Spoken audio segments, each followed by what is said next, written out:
يلقى الشحات في ظاهر شوال.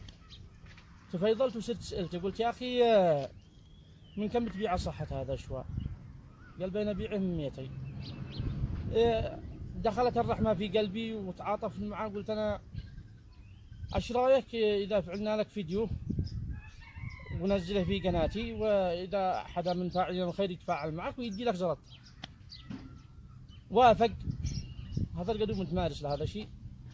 فانا فعلت الفيديو قلت له خلاص ادلي رقمك على اساس افعله في قائمه الفيديو حقي علشان الناس يتفاعلوا معي ويدوا.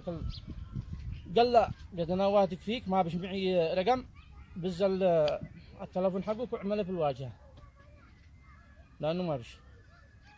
رجعت انا فعلته بالواجهه رقمي ونزلت الفيديو يعني انا ما قد مش مشهور ولا قد معي متابعين. هو حتى هو لحد الان ما قد معي متابعين، بس يعني احسن ذا الحين.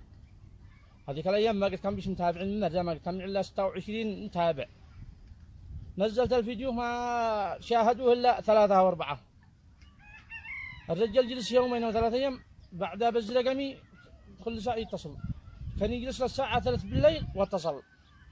ها وليد كم قد وقع؟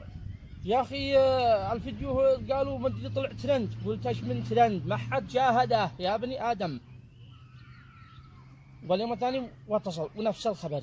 يا من كيف افعلك يا واحلف له يمين. قلت والله ما حد شاهده، والله اننا حذفته. والرجال مصمم ما بنا ولا. قلت جعل لي الجنان من يوم انا ودفت. هكذا تفعل خير تلقى زب حماد. رجعت طلعت لا عنده. قلت عين لا قناتي والله ما حاجه، ولا قد معي متابعي، ولا قد احد شاهدك، وهذا تلفوني. ورجعت بزيته.